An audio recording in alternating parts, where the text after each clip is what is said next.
안녕하세요. 영재업고티어의 윤재필 변호사입니다. 예, 함께하고 있는 한영준 변호사입니다. 예, 요즘 경영 환경 진짜 쉽지 않잖아요. 예. 그래서 많은 기업인들이 위기 상황에서 회생제도를 고민하고 계시는데요. 네.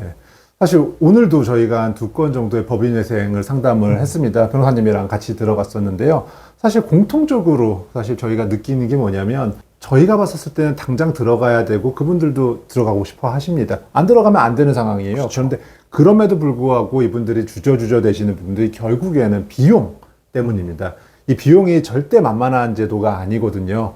그래서 사실은 사장님들도 저희가 비용에 대해서 좀 얘기를 드리면 막연한 불안감, 그리고 돈이 없어가지고 못 들어가는데 어떻게 해야 되냐, 이런 얘기들도 사실은 많이 하시고요. 그래서 절차를 미루거나 포기하시는 경우들도 저희가 종종 보게 됩니다. 그래서 오늘은 회생을 고려하실 때 어떻게 보면 제일 중요한 요소죠. 이 비용에 관한 얘기를 말씀을 드릴 텐데요. 인지대, 송달료, 그리고 생소하실지 모르겠지만 예납금, 나아가서 변호사 보수까지 처음부터 끝까지 한번 설명드리는 시간을 가져보도록 하겠습니다. 예, 특히 2025년 6월부터 송달료 기준이 좀 바뀌었어요.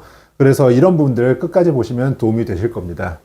자, 먼저 인지대 송달료부터 알아볼게요. 사실 인지대, 송달료 둘 다 법원에 내는 수수료입니다. 그래서 절대 법무법인이 받는 돈이 아니에요. 어디 가셔도 동일한 금액입니다. 그래서 인지대는 사실 법인회생이든 간이회생이든 3만 원입니다. 그래서 부담이 전혀 되지 않습니다.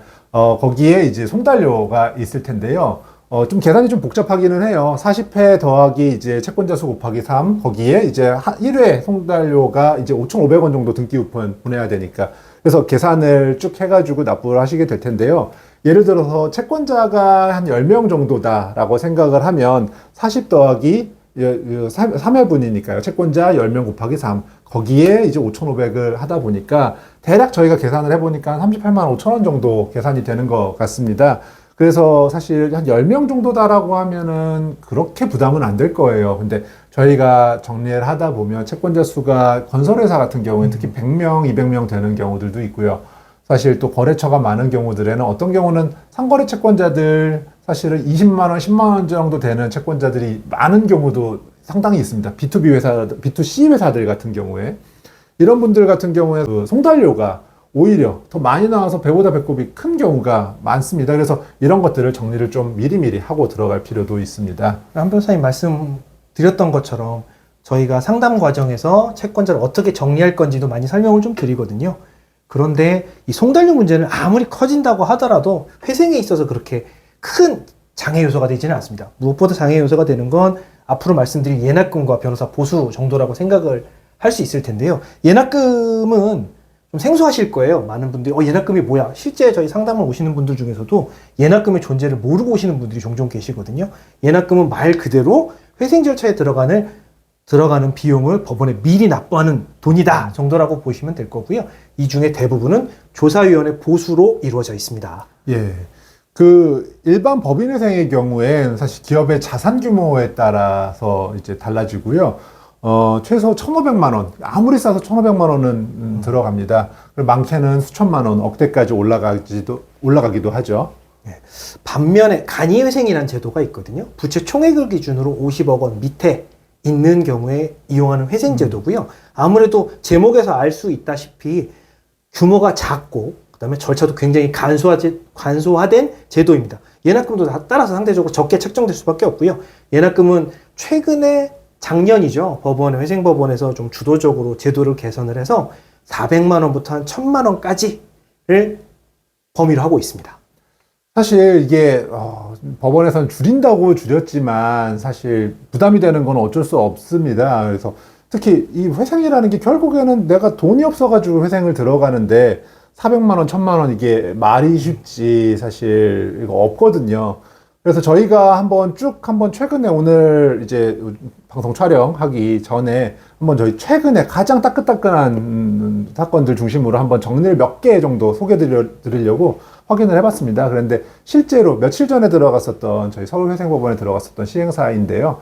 그 시행사 같은 경우에 부채 규모가 한 2천억 정도 되는 회사였습니다. 자산도 굉장히 많았고요. 그런 경우에는 예납금이 한 6천만 원 정도. 많이 나와요. 예, 6천만 원 사실은 돈 없어가지고 못 들어갈 거죠.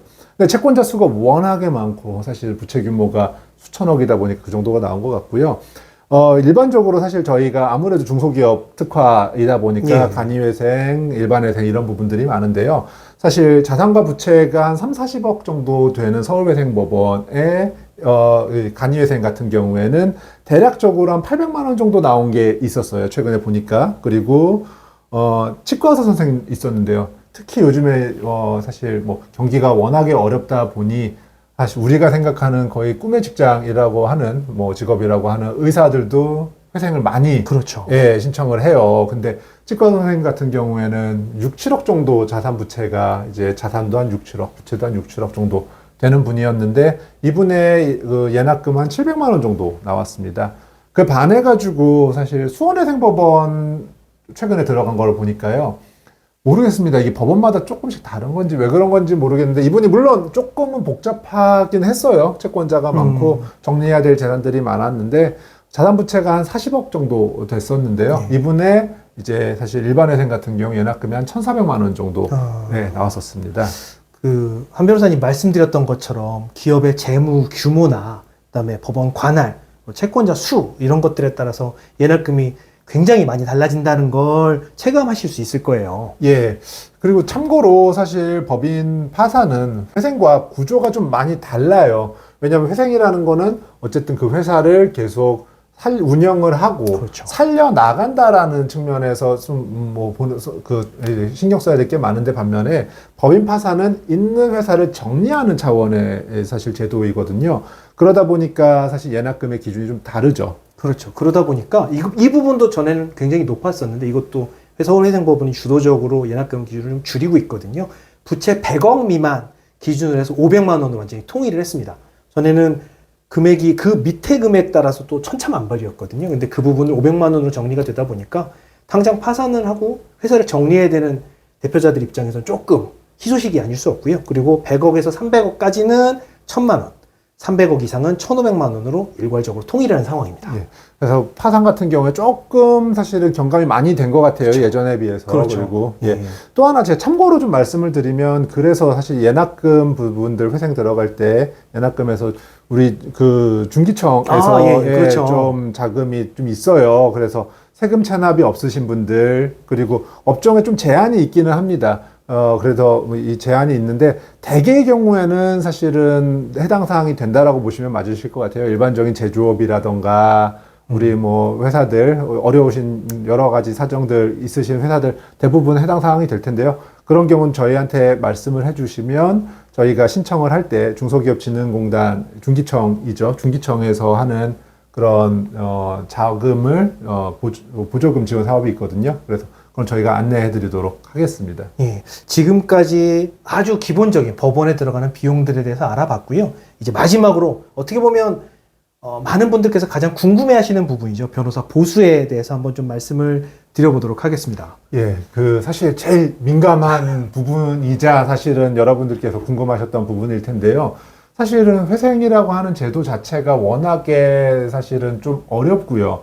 그리고 시작 전략을 수립하는 단순히 신청서를 작성하는 문제가 아니라 신청서를 작성하기 이전부터 많은 전략이 수립이 돼야 되고 대화가 나눠져야 됩니다. 그래서 방향을 설정을 해서 신청서를 작성하고 채권자를 또 설득하는 과정도 필요해요. 그렇죠. 그리고 법원의 조사위원 대응이라던가 법원의 관리위원 대응까지도 필요한 부분이기 때문에 생각보다 품이 많이 들어가는 작업이라 비용이 아무래도 비쌀 수밖에는 없죠.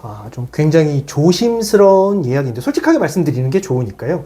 변호사 보수는 업계에서 물론 뭐 어렵 나름이 있겠지만 보통 최소 금액으로 한 2천만 원 정도를 예상하고 있고요. 평균은 한 3천에서 5천만 원. 그보다 더 복잡한 사건이나 난이도가 큰 사건들은 그보다 올라가기도 합니다. 그래서 보통 3천에서 5천만 원, 낮아도 한 2천만 원 정도 선이다라고 생각을 해주시면 되기는 해요.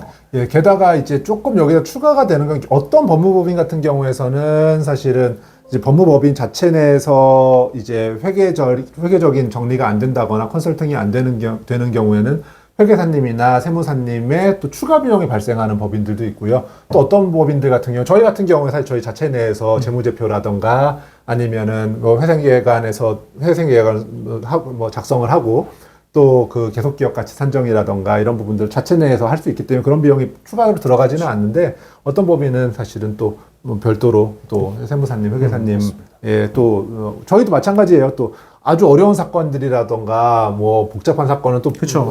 또 저희가 부탁을 드려야 되는 경우도 있어요. 그래서 뭐 이렇게 꼭 이렇게 2천만 원, 3천만 원, 4천만 원이다 이렇게 볼 수는 없을 것 같습니다. 난이도가 좀 쉬운 사건 같은 경우 그보다 좀 떨어지기도 하니까요. 너무 걱정하지 마시고 상담 와주시면 저희가 친절히 상담해드리면서 금액 최대한 잘 맞춰드리도록 하겠습니다. 예, 말씀하시죠. 네, 결국 회생 절차는 기업을 살리는 과정인 만큼 전문가의 경험과 전략이 굉장히 중요하거든요. 그렇다 보니 비용이 그렇게 책정될 수밖에 없다는 점 조금 이해해 주셨으면 감사하겠습니다. 예, 좀 양해해 주셨으면 좋겠고요. 예, 오늘은 회생 절차에 필요한 핵심 비용에 대해서 모두 정리해 드렸습니다. 회생을 고민하신다면 오늘 영상이 현실적인 준비에 좀 도움이 되셨길 바라겠습니다. 예, 추가로 궁금하신 사항이 있다면 댓글이나 이메일로 언제든지 연락 바랍니다. 이 영상이 유익하셨다면 구독과 좋아요, 알림 설정도 부탁드리겠습니다. 예, 지금까지 경제역고티어 채널의 윤재필, 한영준 변호사였습니다. 감사합니다. 감사합니다.